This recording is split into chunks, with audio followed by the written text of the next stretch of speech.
I'm going to talk briefly about literacy and citizenship. So our first topic was literacy and work, now literacy and citizenship. And I want to go back again to the beginnings of modern education and do a thumbnail sketch of what it was all about. So kids came to school. They might have spoken another language. They might have had another dialect, a working class dialect as opposed to a ruling class dialect. They might have spoken the dialect of a vernacular, Black American English, for example, might be an example, or Aboriginal English in the case of somewhere like Canada or Australia.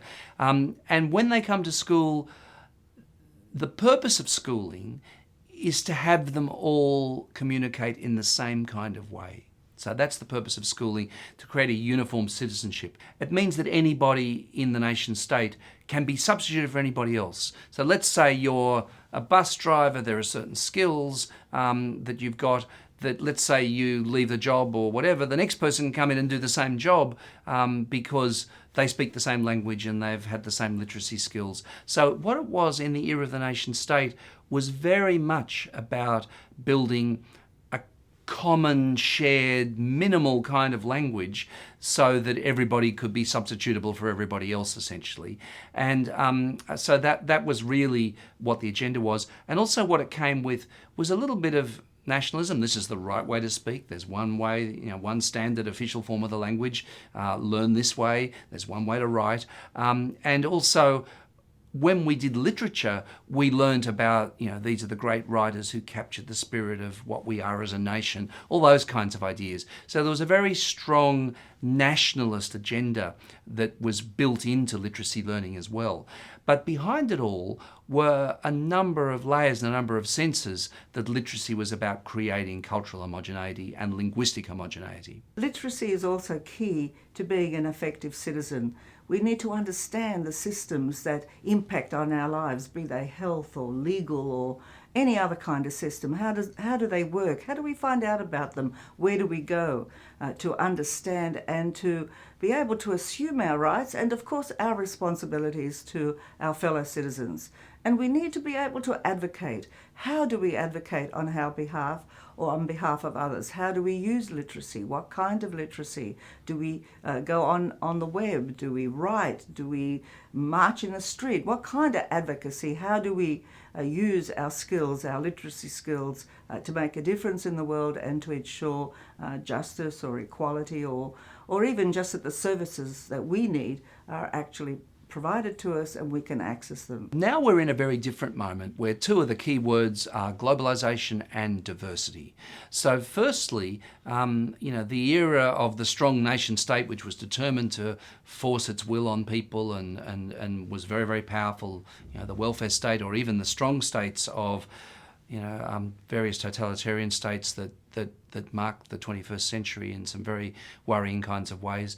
Well, now in the era of globalization, states are less powerful, and in fact, all sorts of political movements are trying to shrink the state, provide fewer social services, make it less important, and for all that shrinking, big multinational companies become far more powerful. They become stateless in all kinds of ways, and so on. So we've got these forces of globalization, but also what we have at the same time is increasingly diverse local communities as a result of migration, as a result of human movement of all sorts, but also a rise of all kinds of identity politics as well, where in fact the business of us all having to be the same, it's no longer the case, and people argue very, very strongly to rights to difference, ethnic identity, identities around sex and sexuality, any number of identities that might be manifest. Of course, in any complex society, citizens need to mediate their differences.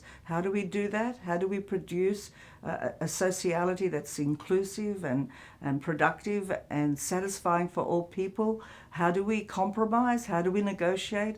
These are literacy skills that are very important to creating a good life as citizens in any particular community. In schools, when it comes to literacy, Perhaps we might do bilingual education.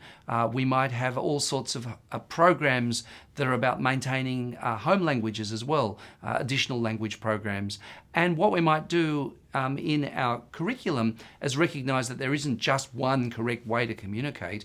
In fact, there are very diverse ways to communicate in different social context and different cultural contexts, and particularly in this era of local diversity and globalisation, our communicative efforts are not just about speaking the same as the next person, but understanding what the next person's saying and communicating with them effectively, either in writing or in image or orally, in a way where they will understand what I'm saying and I will understand what they're saying to me. So in fact, what becomes the case is that literacy is about dealing with differences in register, dialect, context, culture, identity, all those things. It's all about differences. Whereas in the era of the mass institutionalised education that we were talking about before, the focus was very much about similarities.